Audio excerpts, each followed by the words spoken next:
Okay, guys, we're back with this new show. It's episode 3. Still haven't come up with a name, so I don't know what we're gonna call it, but we're back. I'm keen. Got a few cool guests coming up. First up, we got Brock Motum. If you don't know Brock Motum, he played for the Australian Boomers. He's currently a professional basketball player in Australia, and he did play in the NBA, which is so sick.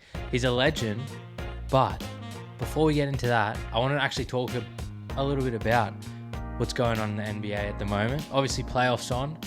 I support the Timberwolves. It's been an interesting series versing the Spurs, obviously versing Wemby. If you don't know Wemby, he's literally an alien, 7'4" tall or something, and has the skills of a god, can do it all.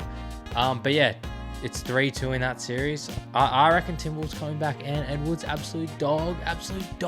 Also, I wanted to talk about the Knicks fans. I don't know if there is a bigger fan base that is, I want to say, more intense or more graphic. I don't know if that's the right word. Not graphic. More passionate about their team than the Knicks fans. So I found this clip. We'll roll the clip right now, and I want you guys to sort of have a listen. Let me know what you think. I don't know if there is a fan base like this. Check it out. Here's a clip. What are you willing to do for Knicks championship? What I do for the Knicks championship? Anything you tell me. Steal a car? Give my baby away? Whoa. Cheat on my girlfriend? No. I mean, I respect it. Shout out to Novian Torado. Hope I'm saying that right for the clip. Check him out. I'll link the video down in the description and the comments. But yeah, pretty intense. Knicks are going well at the moment, so if that's what works, it works. But yeah, let's get into the chat with Brock Motum.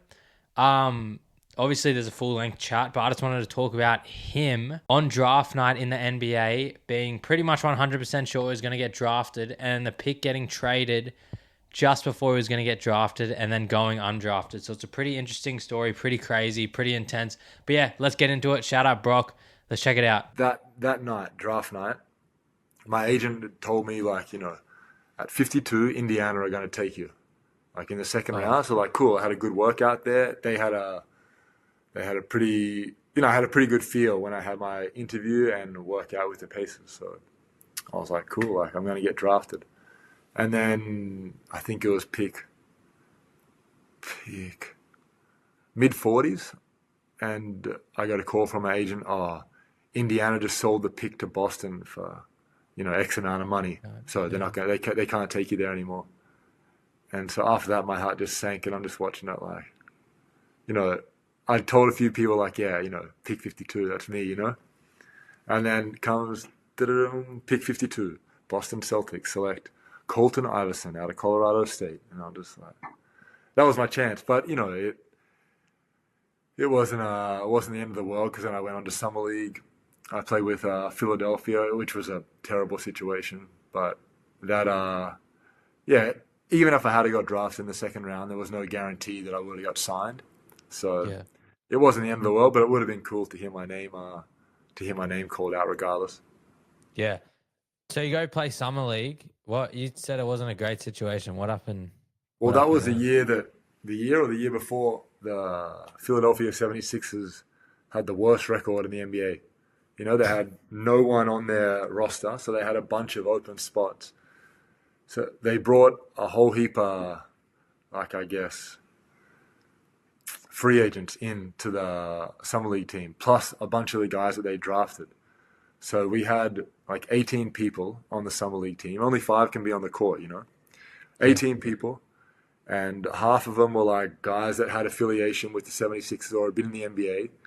And the other half, it seemed were guys that they drafted. So they all had priority over me, some guy that was just a free agent out of college. So I was at the end of the bench.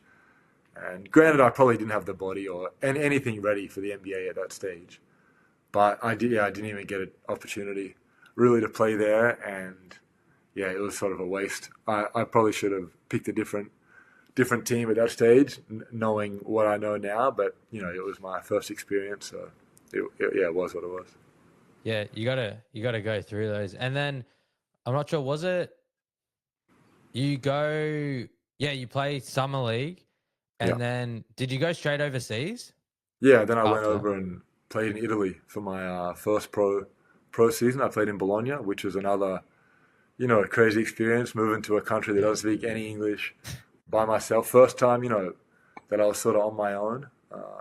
Even in college, they give you, breakfast, lunch, and dinner. They have coaches. They give you where to live. So then I go over to Italy. Can't speak much, Italian, and then I'm just thrown into the wild really against pros now. So they're all playing pros a little different, especially over in Europe and overseas, because everyone's friendly and they're cool until you're doing better than them, because then their job's sort of at stake. So they drip feed you information. They try and be cool with you, unless you get lucky and you get like a really good vet or someone like that. But for the most part, they're just worried about the food on their plate, and they don't want you to take any of theirs. So they'll help you along as long as you're not gonna interfere with anything they're doing. So it was tough. Yeah, I feel like that's a thing with playing professional sport. You're not just playing to win a championship, or like, you are playing for the team, obviously, but this is putting food on your table. You know what I mean? So you got to think about yourself in one way or another as well. Yeah, it's almost like a game within a game. Like, obviously winning's paramount, because when you win, the tide rises for everybody, and everybody, gets more chicken on their plate the next season. But within that, you got to ensure that you do your job. So regardless of what happens, you're still going to have a job, in the future. So yeah, it's sort of you have to make sure you do your job while still, making sure the team wins. So yes, there's a lot of intricacies to pro sports, but yeah, that's definitely one of them. Yeah. After those years, you came back home to play in the NBL, didn't you? Yeah, so after my first year in Bologna, I went and played summer league with the Jazz.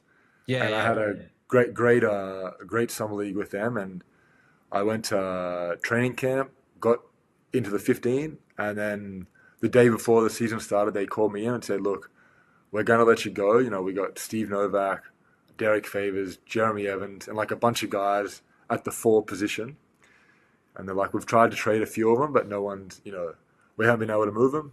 So can you go somewhere that we can bring you back after the All-Star break, after the trade deadline, where we can try and move some guys?" And basically they were hinting at me going to their G League team. But I didn't want to go play in the D League. So I checked out the NBL season finished in February, which was right after the trade deadline and the All-Star break, where they could bring in guys for 10-day contracts. And so, I went to Australia, had a great season in Adelaide, played with my best mate, and played with a coach that had coached the Bullets when I was growing up in Brisbane, Joey Wright, and we'd always kept in contact. So it was sort of, perfect fit. I went in there, we had a great season. And then, all would have aligned perfectly with the Jazz bringing me back, and until I got injured in that last game. But it was awesome to play in the NBL back then. Shout out Brock, sick story, sick input, sick. Just know someone who's been in the NBA is unreal. I really want to try and get some more basketball players on, NBA players. If anyone knows anyone, feel free to reach out, connect me with them. They all seem like just have sick stories, because it's such a cool job and such a intense job in the world. But shout out Brock. Gonna get him back on the show soon. I think he's coming to Oz. He might have left this week, but I don't know. But we'll get him back on the show soon for a proper yarn in person. Next up, we got Jimmy Maloney. If you don't know Jimmy Maloney, played in the NRL, absolute legend, absolute dog, just a winner, won everywhere he went.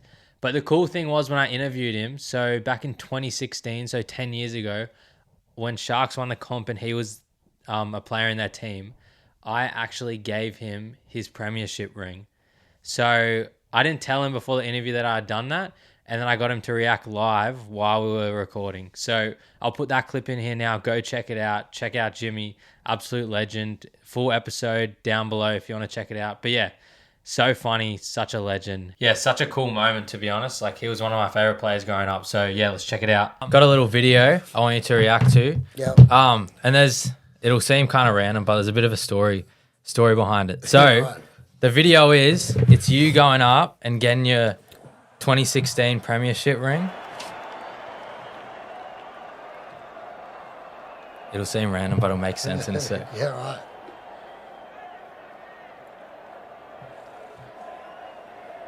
A representative player in 2016. So that kid is me. Oh, no way. Yeah, that's me. Wow.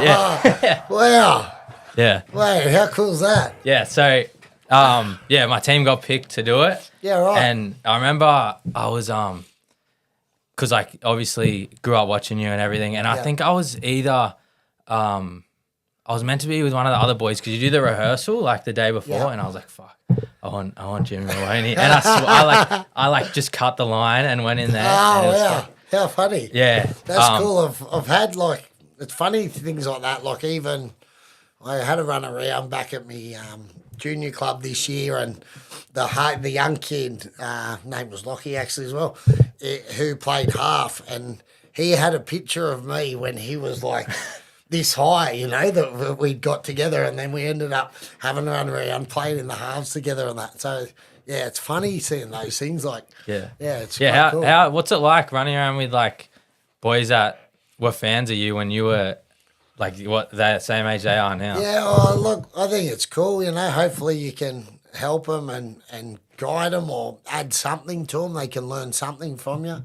I think that's all part and parcel of it. You know, we've been so fortunate. Like a game of rugby league has given us so much. You know, even to finish my career overseas and travel and take my kids over to France. My kids pretty much are near fluent in French now. Really? Like, all those things that come from around the game that you don't think at the start of your career. You're just thinking, I hope I can play footy and as a job and then the opportunities that could give you. And then even after footy now, there's still things that pop up around the game and, that you can still do because of, what you've managed to do on the field. And, I think it's cool to stick around it and stay around the game in some way and give back, because I think that's a rewarding thing, to be able to hopefully help in a small way for the next kid to go on their footy journey. Well, yeah, that about wraps it up. Thanks for joining again. I know this is a new sort of show. I'm still working it out how I'm going to structure it. If you got any feedback, let me know. Comment down below. Send me a message. Go follow the pod. Go follow the Instagram, TikTok, Facebook, YouTube, everything. But yeah, thanks for joining me. See you next week. I'm not sure if I'm going to release these every 2 weeks still, but I got a lot of sort of interviews backed up, so I can release them weekly at the moment, which I probably will do.